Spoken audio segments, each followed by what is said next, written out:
Français derrière, les Anglais derrière, les Allemands, les Belges, les Italiens, derrière les Rwandais, les Polonais. Mais toi, tu dis je refuse. Et les États-Unis étaient aussi derrière eux. C'est-à-dire que Tshisekedi s'opposait même aux Américains, en d'autres termes. Mais si cet homme était mort, Dieu a dit tu ne meurs pas. Toi, tu ne meurs pas. Toi, tu restes là-bas. Trump vient avec une mission.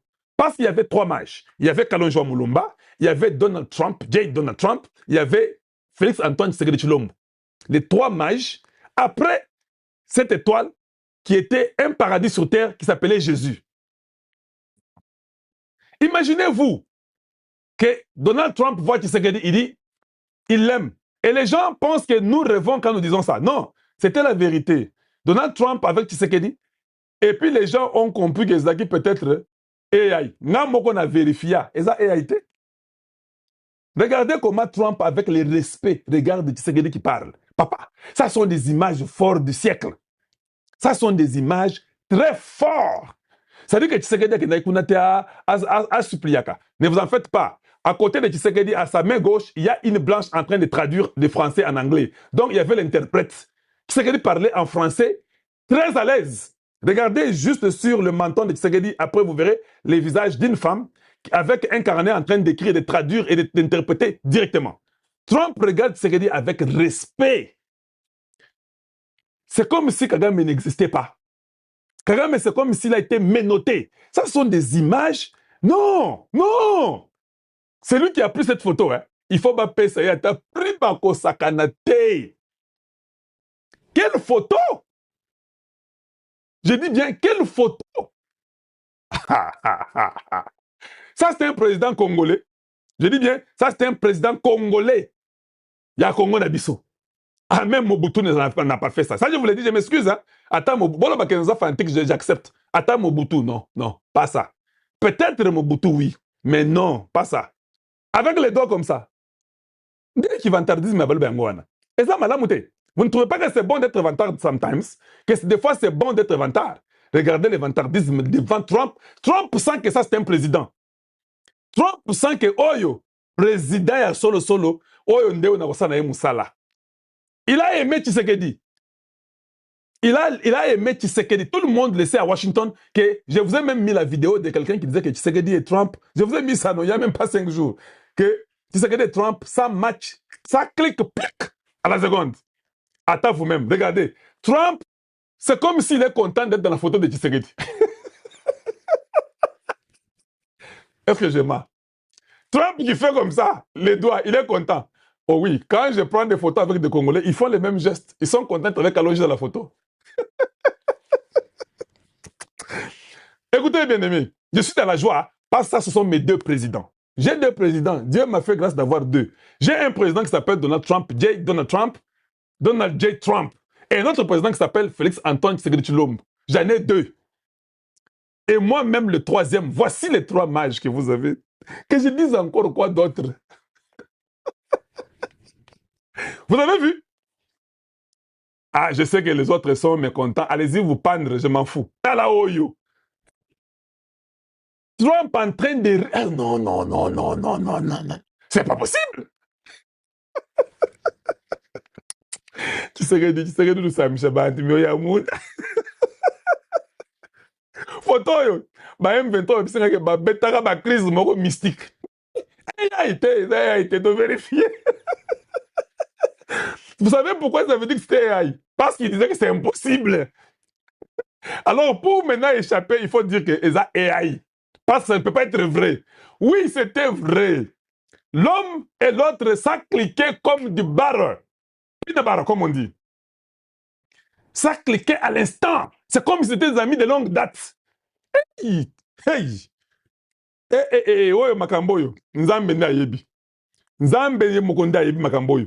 Et puis, ce qui est grave, il dit, ah, bango wana, siko to vanda, bavandi. Hey! Aïe, aïe, aïe. Tu sais que dis-nous la vérité, hein? Qu'est-ce que tu as donné à Trump? Dis-nous la vérité. Tu as donné quoi à Trump? On a besoin de ça. Parce que ça, non, la joie que j'ai vue mon président américain. You are the man. Hein? Trump a dit, hey, vi nanga mobi manabongi nangai. Adon Lakim, Yetuzana Yako Yoka. Béton, Obeta Trump bloco nini. Bloco nini Obeta Kiye. Obeta bloco wana pour que cet individu puisse aller signer peace agreement. Nini au salaka. Bazo obligé, signer. Je dis bien de signer. Signe ici. Les gens pensaient que ça c'est qui. Quand vous signez les papiers avec les Américains, ça c'est qui sous-sauté. Donc ce n'est pas de la blague. Vous avez signé, vous êtes engagé. Bon courage. Hein? Bon courage et vous devez tenir à vos engagements. Je dis bien, vous devez tenir à vos engagements. Donc, vous de YouTube, vous n'avez pas vu quoi? Qu'est-ce que vous n'avez pas vu? Oh non, mais c'est pas vrai. C'est vrai ça. Vous n'avez pas vu ce que j'ai montré?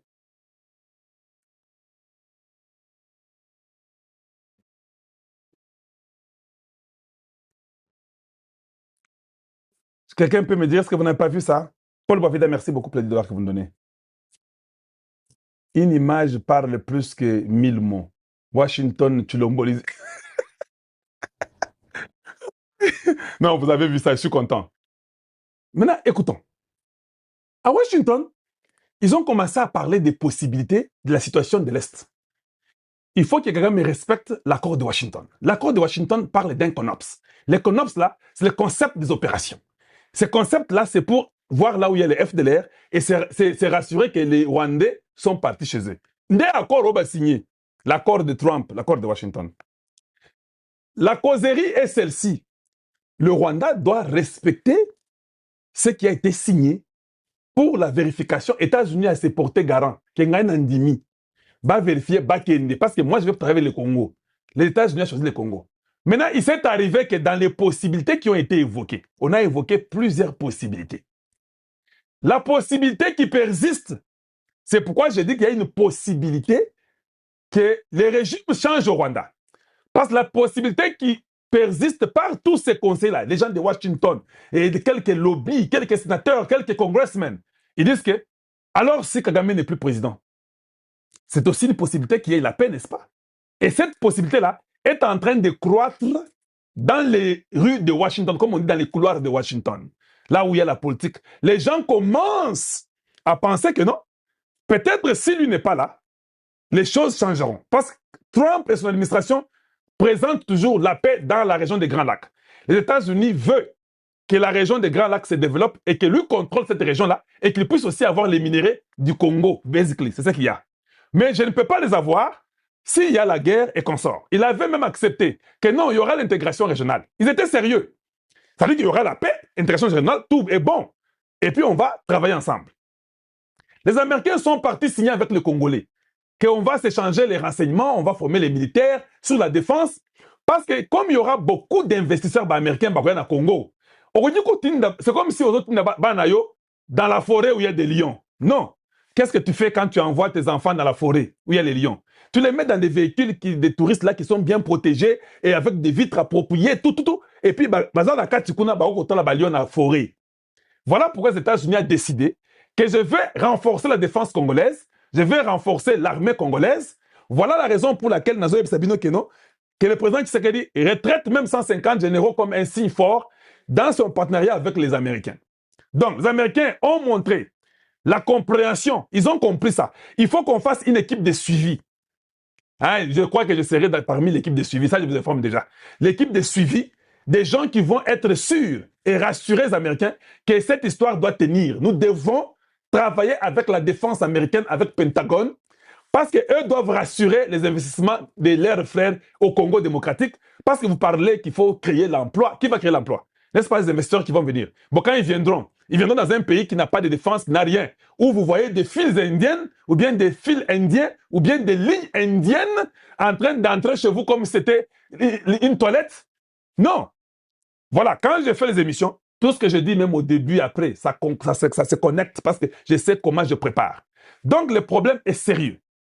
Il faut une défense que quand il y aura une ligne indienne qui va encore entrer, on les pulvérise avec la défense américaine qui va travailler avec nous. Et les gens ne comprennent pas ça.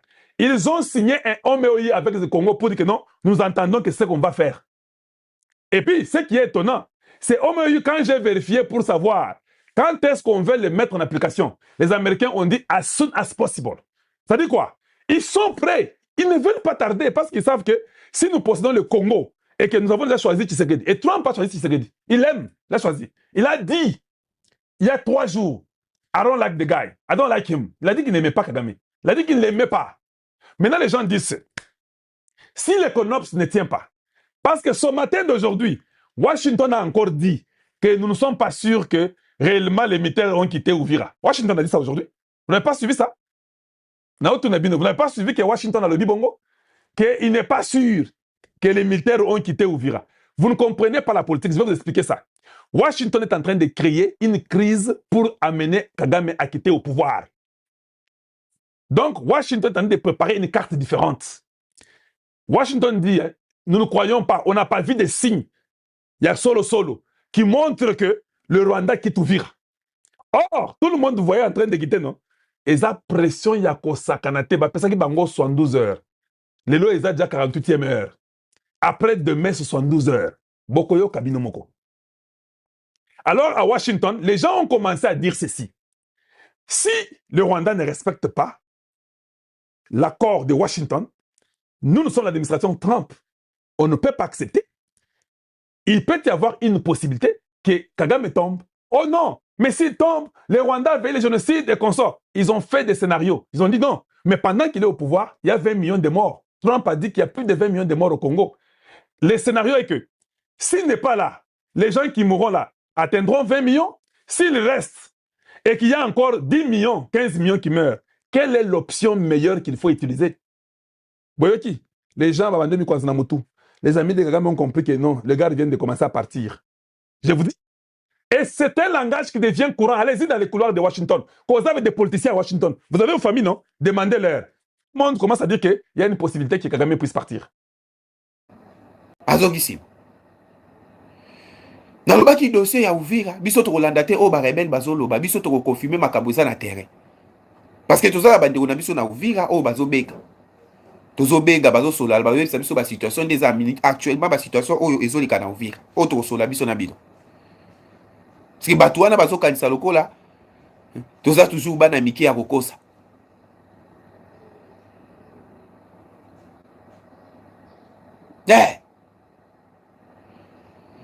Na minute oyo Kagame comme entre le marteau et la clé. Biloko azwaki ya Nyongo. Biloko azwaki ya Nyongo. Baminduki tout au fois sa bandai ko pesa bango. Ya Nyongo. Po abundela ngo la République démocratique du Congo. Ebele et baby. A perdre ba militaire. Nebisa ki bino lobby réunion et salamaki sous na Rwanda. Yaye Kagame na ba délégation sous ya ba M23. Deuxième réunion et salamaki. Na réunion wana nde côté bazui mokano ya ko planifier ba beta système otobengaka ya Otobi. Kagame ebisi ba M23 na sali nyonso. Po ba écarter na makambu ya Congo na bimisa bitumbeza bino na bino ba congolais mais ezo échoué bazozongisa kaka makambu nyonso ezoleka kuna na mutu na ngai. Donc M23 soka bomi bazoloba ngaka mutu na bomi. Donc à ce stade Félix Tshisekedi ndaza un avantage. Donc il faut tous bosala eloko moko boye to koma na égalité na ye. Parce que ngai na lobaka FDLR baza menace. Mais tant que FDLR a une menace, on a bataka bisote, ya omoni moye ba ndimelanga ezate ba ndimelaka Félix Tshisekedi parce que ba M23 la armée na baza kuna. Il faut plutôt préparer eloko moko boye. Ba créer ba faux FDLR ba attaquer territoire rwandais. Ok gagnons la bombe ça. Donc ba créer ba FDLR moko ya lokuta ba attaquer Rwanda. Si matin on va attaquer Rwanda, basala baboma pe donc Kagame aza sanguinaire andimi ba attaquer Rwanda baboma pe population na ye nyonso wana po aluka justification na niveau international ke bomoni tango na lobaka ke armée na ngeza na République démocratique du Congo pour na protéger frontière na ngai omoni nde bago pe batake ngai ba FDLR batake ngai oh kaka nde tolobaka oh kaka nde tolobaka eloko oyo ebimi déjà eza sous na puissance te bango basololaki yango na réunion joka kaka na réunion wana tolobaki tokobunda nano na même système de jeu na yo oinfiltraka biso mpe tokoinfiltre yo kaka na réunion wana fuite ebimaka te ebimi ah oui fuite ebimi na bamo bakwande baza surpris ndenge nini fuite ebimi ke tozo planifier attaque moko boye na kati ya territoire ya Rwanda po tokosela gouvernement congolais po match ekende lokola un but partout ayebi déjà na minute au terrain etengami po na ya lingi ntango bazo sanctionner ba sanctionner pe biso mais donc biliaki ebikoki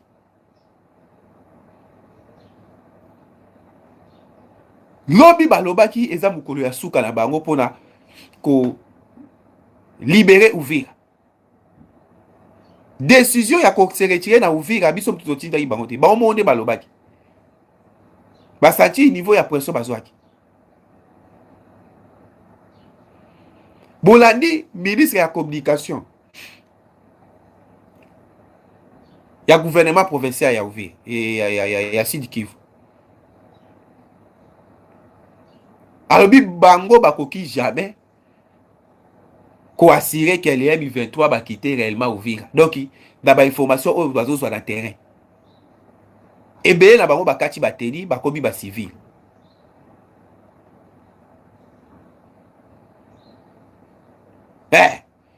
Misusu bakena kosangana na balani groupe rebelle otuyanero. Ya Moïse Nyarugabo.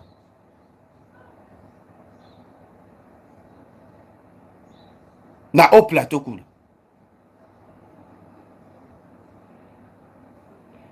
donc nyonso wana baluka kodoser pression or bayebi te déjà monde déjà développé ba mouvement na bango nyonso bazosala wana ba satellite eza ezomona ba satellite eza ezomona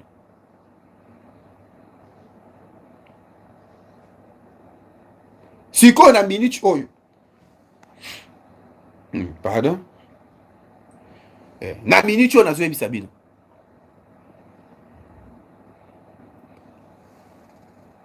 plusieurs militaires oyo basoutenaki Rwanda bautaki freshman oyo basoutenaki M23 bautaki freshman na Rwanda ebele na bango bakufi Kagame alobi ba militaire ne bakufa bongo te kaka na réunion alobi il faut nanga afuta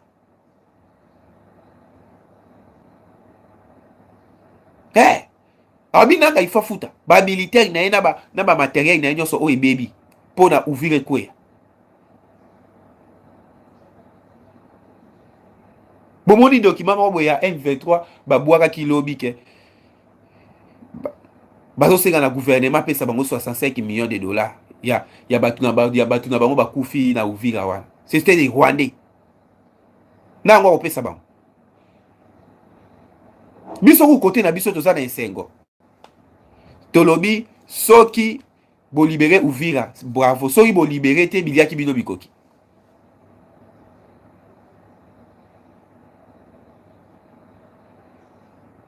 donc bakotaki Uvira ezali lokola bakotaki na ndako ya nganga sa ba respecter mibeko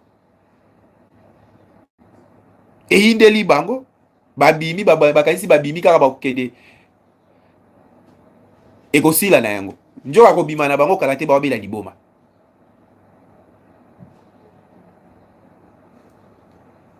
Ah oui. Au moment où je vous parle, pression, ils ont continué. Et pas à Paul Kagame. Parce que Balobi, ils sont ouverts, il faut pas libérer Bukavu, Goma, délai de GP Sami, le 1er janvier. Le 1er janvier. Mettez, excuse. Le 1er janvier. Donc il faut pas libérer le territoire. Mobimba ya Congo. Par rapport à Biloko bo signé. Les Américains balobi ba entreprise na bango o ezo kita, il faut bandana ba misala na est du pays. Alors avant bango ba banda misala ba lingi te ba mona ba buzoba na bino wana na terrain. Bino moko bolandi Thérèse Kayikwamba. Ministre na biso ya affaires étrangères. Ozera.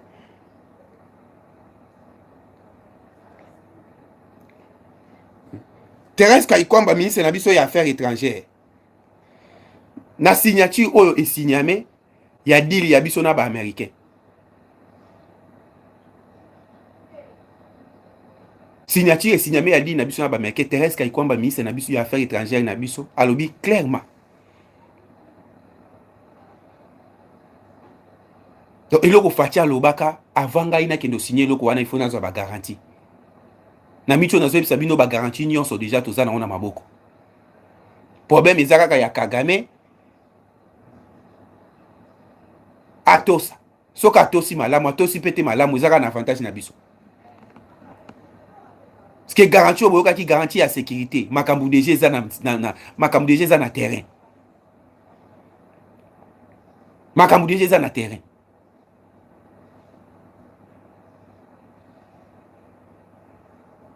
Oh black water ango banda baya bazali bazela bango pe bazana ngonga ba ba pesi bango.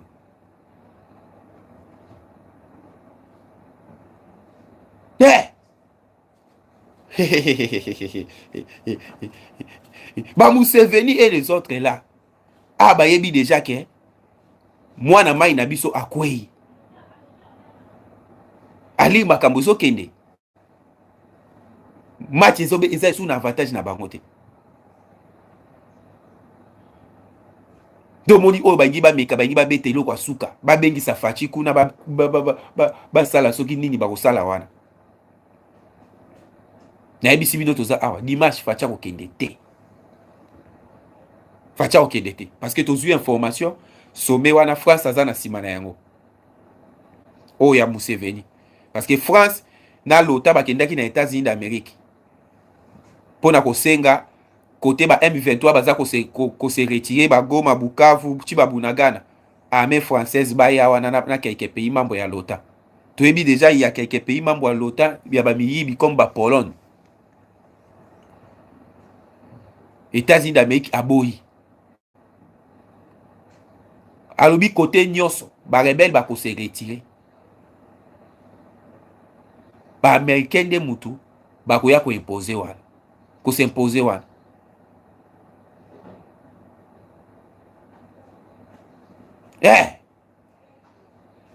Pe les américains balobi bango moko ba yebi ba pays oyo ba ko collaborer na bango.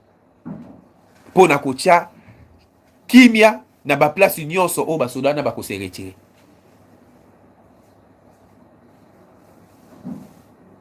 Bino l'OTAN na France bo échoua 30 pays wana bakufi ba bundi bakufa kasi ko kufa. Cette fois-ci pas question. Ndoboni France a contacté président ya Togo, président ya Togo a contacté Museveni, Museveni a contacté ya Kenya na Kagame. Tout ça les loko mo to bengi sa Félix dimanche pona makambu ya kimia.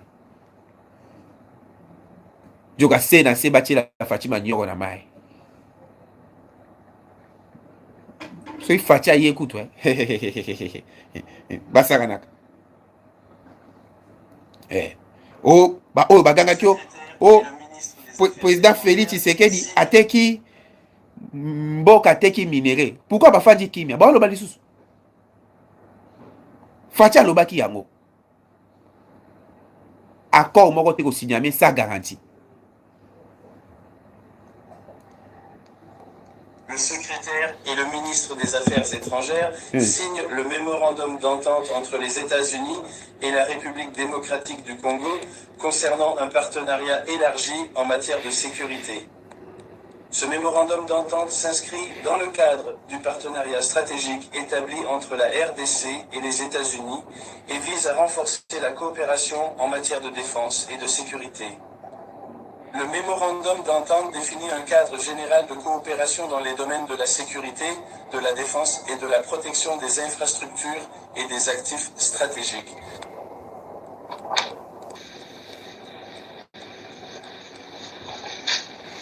Voilà. Félicitations. Eloko facha bandai koluka yango. Donc, arrêtez obozo yoka yoka wana. Il y a des opposants mususu déjà va comprendre que facha azana njela ya bien. Soni siko po baya ko rejoindre les susu moko njamboka parce que batraika ki déjà na ebandeli. Baza ebele na minute yo bakomi ko luka bazonga lisusu pembe na chef de l'État. Mais c'est trop tard. Bazaka 100% si que rébellion ya bananga ko Kabila ye ko avancer ko zo ampleur. Ah basuki. O eza makabu ya intérêt. Mutu nyonso a se retrouver gagner pesa ngani pana pesa ngube ko tamna ko sala sebe. Makabu ya intérêt. Bitumba nyonso États-Unis abunda ka boma ka bato aboma ka ba chef de l'État za rapona intérêt. Ya omoni po ba bangi sa Kagame bien. Ba bengi si ba opposition na ye nyonso na Maison Blanche. Ba bengi si ba opposant nyonso ya Paul Kagame na Maison Blanche. Ba imposer Kagame ba obi yo pe il faut osola na ba osala dialogue na ba FDLR. Ba FDLR wana ganga bazaka ba Congolais te bazaka ba Rwandais. Pourquoi sola na ba ngote?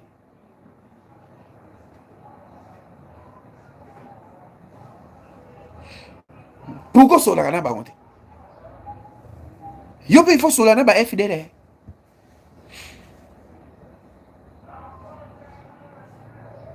Yo omi libando bibi sa pays na sa pays mo ya kitoko ya droit de l'homme, pays ya makambo kitoko. Kwa kizaka ba pays mususu ke ba pays wana eza déstabiliser ba population na ba baza éparpillé baza ti awa na Rwanda. Yo siko pays eza organisé ba réfugiés no ba se trouver ti na Brazzaville ko sani. Pourquoi benga ba ngote bazonga na Rwanda pays ngeza na kimi. To ba yaki na Brazzaville wana ba koma so ba c'est Bankintele. Banyankintele. Ah, Banyamulenge na Brazzaville, Bazaï Banyankintele. Pourquoi Bégi Ouzok c'est bon à Rwanda, tes pays dans Kimi? Ah, Souki, hein?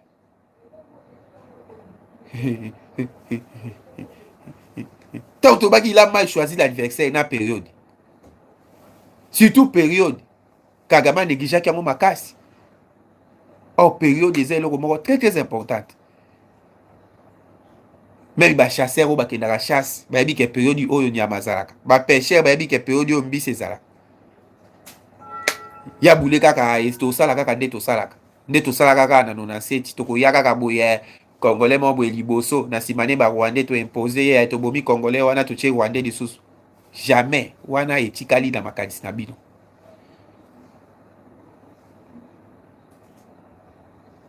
Ekotikala ko sala mate.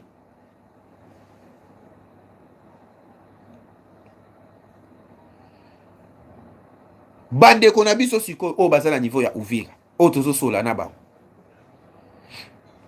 Balobi boy. Ba militaire rwandais. Oyo bakotaki na Uvira.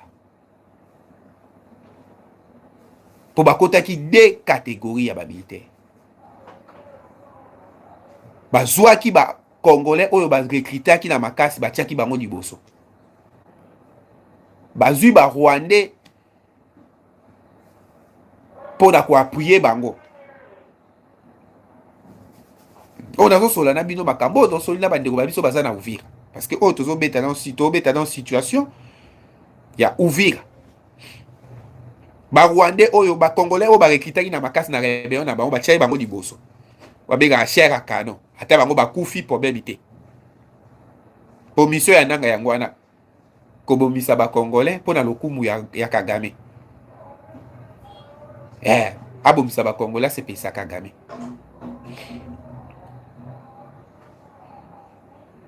Ba Congolais batiaki liboso ba Rwandais oyo bayaki ko soutenir bango na wetali logistique popula na bango ezalaka bongo force spéciale rwandaise bayaka ba attaquer ba se replier ba tiki ba mbolombolo o bakangaki na makasi ba contrôler ville. Alors ko sala nini retrait o boyo ki retrait nde bandaki avant-hier retrait o boyo retrait bandaki avant-hier autre bibiso to tinda ba onte baloba mo wana ya retrait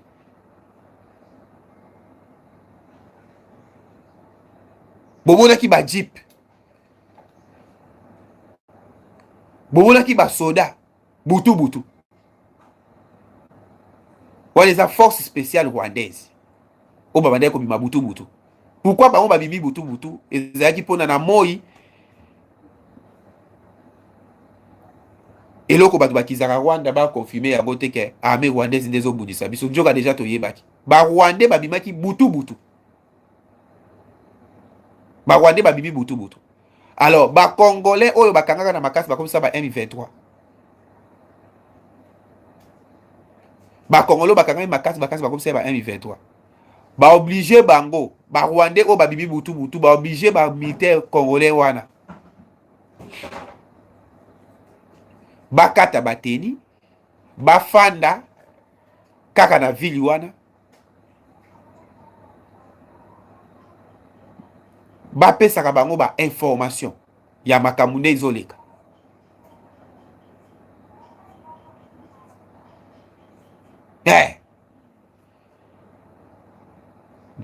bapesaka bango information makambo nde ezoleka na terre mais baza contrôler lisusu epai ya ba Rwandais mususu parce que bayebi ke bato wana bakoki kokima baza sous contrôlé par ba Rwandais mususu oyo batikali me bakati sous bateni po balandelaka ba pion na bango na solina ndeko moko na Uvira alobi amoni déjà dendaku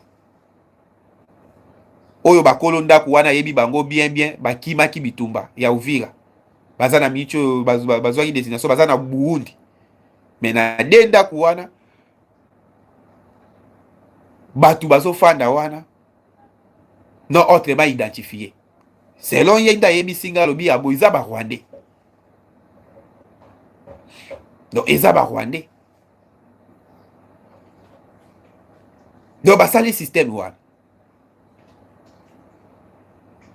pression encore elekaki makasi ya to se retirer mais to chikela bango biloko pe bandeko na biso wana bakisi alobi biduki na bango misusu bakundi ba minduki na bango misusu na bangomba na mabele alobi tozomona na biso bango mais biso o tozosenga soki forces armées na biso ye wana na bawazalendo bazongi wana tokobanda kolakisa bango moko parce que à ce stade eza mwa pasi soki olobi ofunda take baza wana bakosala ba oboma yo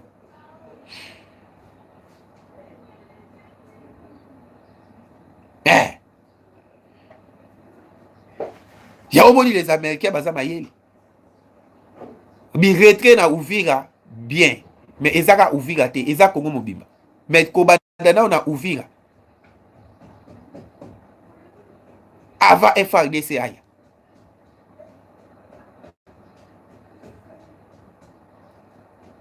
il faut force boko bo ekita force wana ba moko ba américain mutu ba pona ba sélectionner Angola, Tanzanie na Burundi Et vous allez coordonner dans Monisco. Monisco, on va vous allez diriger par un Américain. Bangonde. Bakokita. Bah, se rendre compte que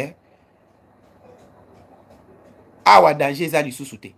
Ba solo li pe na population. Ndenge nini awa bato wana tango bayaki basaki nini.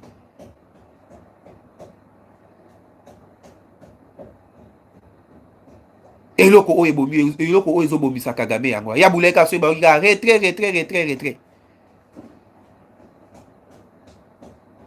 Ba odimela ba moko retrait biso peto ekozonga wa. Or le plan c'était quoi? Tant basali retrait FARDC soka zongi wana allez babiloko na bango bakundaki plusieurs explosifs de quoi tindelenga na babombi oyo bakundaki de façon que soka FARDC zongi babadi ko déclencher yango et badi ko boma population si mabalobi na communauté internationale omoni biso nde mutu to protéger la population bien FARDC tango zongi bomoni de makambo bakomi kosala babombi badi ko beta population komi kokufa c'était leur plan. De quoi tindelenga na photo ya babombe bango tindelenga na photo ya babombe donc bato baza bato mabe baje mabe bali kotika Congo kimia te donc ça Congo moyen ba vivre eza te.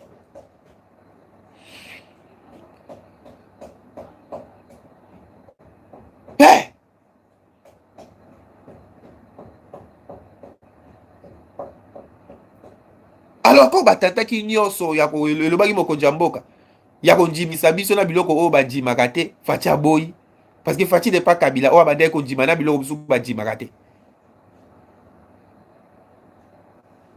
Lelo Kabila aza na problème, aza na problème parce que oyo alingaki te Faci ayeba na micho de Faci ayemi